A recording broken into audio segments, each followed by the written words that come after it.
smoke? I used to. Don't worry, I'm not about to list 1,000,001 reasons why you shouldn't. I won't insult your intelligence. You know exactly why you shouldn't smoke. You don't need me or anyone else to tell you. I've been victim many a holier-than-thou lecture, and I'm not about to subject you to the same. Smoking is one of those habits that people feel comfortable judging you for so long as it's out of concern for your health. We've heard it all before. No, I'm going to give you one more reason to quit. Only one. It was enough to get me to stop. Maybe it'll be enough for you. If it's not, I've done all I could. What happens after you hear my story is entirely up to you, and frankly, none of my damn business. Hell, just putting this out there is going above and beyond any sort of moral obligation. I don't give a shit what you do. I don't even know you. Yet here I am, telling you this while wondering if I'm a fucking nut. But you know what? I quit cold turkey. Though my health is probably a lot better, that perk still comes second to the fact that I'll never see one of those things again. A couple of years ago, I was reluctantly attending a wedding. My ex Lisa, the one that got away, was about to be forever out of my reach.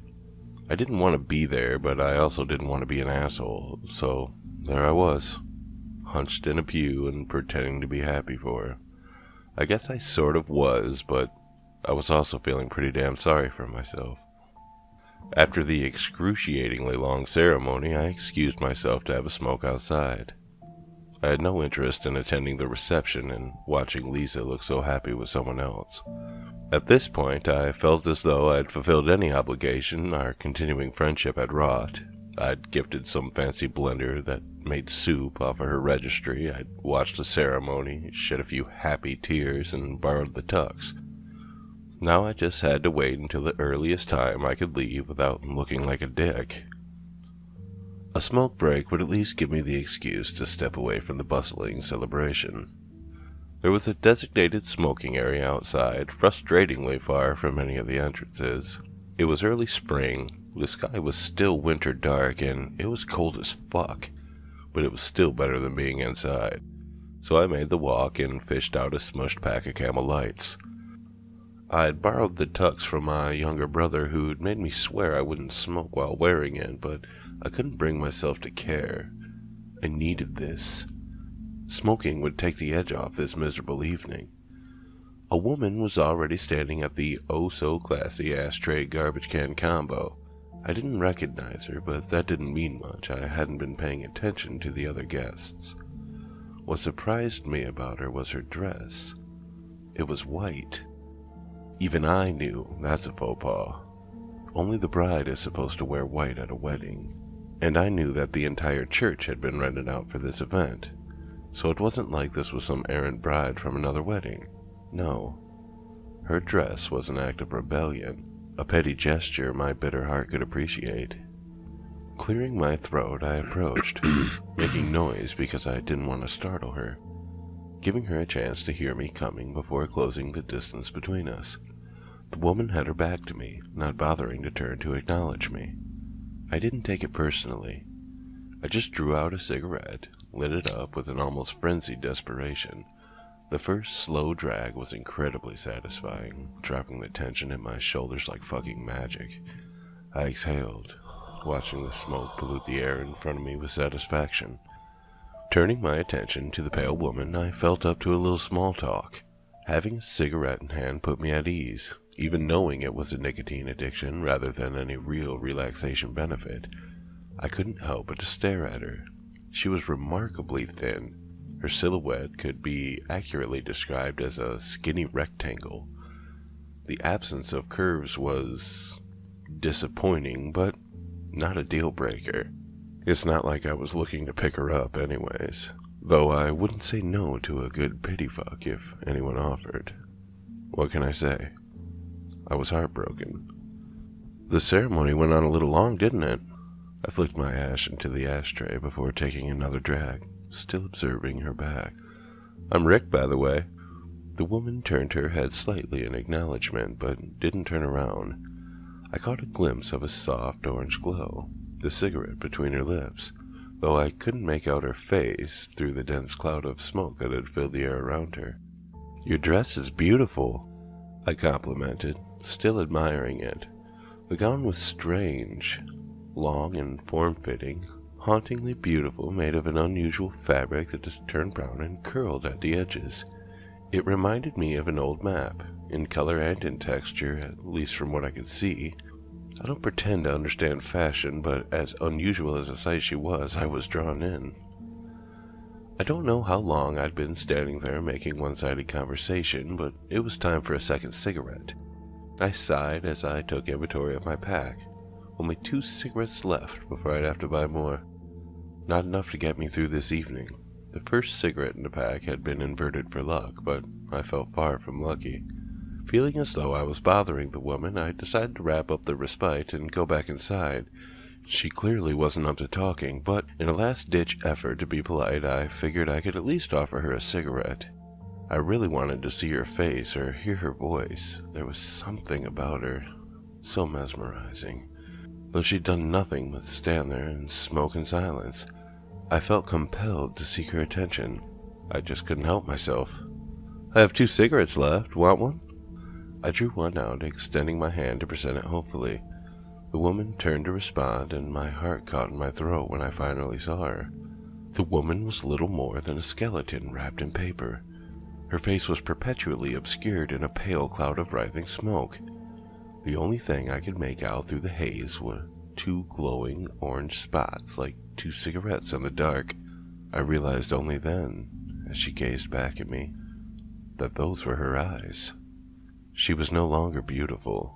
The mysterious and pale visage was replaced by a tar-stained specter of smoke, paper, and bone. I was frozen by the realization. Dropping the cigarette I had been offering, I just stood there, stuck on stupid as it glided towards me with ominous purpose. My mouth hung open while my brain screamed at me to do something besides stand there like a fucking moron. But I couldn't. The creature placed dead, yellowing hands on my shoulders and leaned down so her face was level with mine. I began to sputter and cough from the dense smoke, choking from the thick miasma. Skeletal fingers dug into my shoulders, tearing holes into the fabric of the jacket. As I felt its touch on my skin, it burned. Yet I couldn't even let out a hiss of pain as I continued to hack and gasp for air. Pressing what I could only assume was her mouth against mine, the monster began to inhale deeply, each breath rattling my bones. I stopped coughing, but only because I was suffocating. It was as though the breath was being sucked out of my lungs, leaving me cold and empty. Left only with the burn of agonizing pain, I wasn't even granted the ability to scream as she continued to inhale, tasting my smoke-stained lungs. My vision began to tunnel into darkness. All I could see were those burning eyes, yet I understood that this was a blessing. I no longer wanted to see her face. I closed my eyes, unable to do anything to fight back. So I thought about Lisa. How beautiful she'd been in the wedding dress, as white as her radiant smile. At least she was happy. She didn't need me. There was no one to regret leaving behind. I knew I was going to die, and I accepted that. I passed out. I was surprised to wake up. I was on my back, soaked from the morning dew under the faint light of a barely risen sun. I just lay there for a long time, staring up at the cloudy sky in confusion and horror. My shoulders and lungs hurt. I briefly entertained the idea that my aches and pains contributed to a nightmare. But when I sat up, I saw the holes in the ruined tuxedo jacket. I'd offered that bitch a cigarette, but she smoked me instead. It still hurt to breathe, but I was alive. I got to my feet and found the near-empty pack of Camel Lights resting on top of the ashtray. Inside, I found my last cigarette, the first one of the pack, inverted for luck. Was it luck that kept me alive? I have no fucking clue, but I pocketed the pack. I still keep it in my pocket to this day, either for luck or as a reminder. I'm not sure which. The urge to smoke didn't disappear overnight, but every time I reached for that last cigarette, something stilled my hand. I began to see tall, pale people with smoke-covered faces everywhere I went, backs turned and dressed in outfits like burnt paper. I call them smokers. They stand there, waiting for someone to offer them a smoke, not knowing the creature would take it from their very lungs. I don't think it's an experience you're meant to survive. I was lucky. Eventually I stopped seeing smokers. I know they're still there, but I'm not their prey anymore. I'd been smoking since I was 13. I'd heard every reason not to smoke anymore. But it was one of those monsters that decided it. They are the only reason I needed to quit smoking. If I still haven't convinced you, at least keep my story in the back of your mind. And for the love of God, don't offer cigarettes to mysterious, mesmerizing strangers.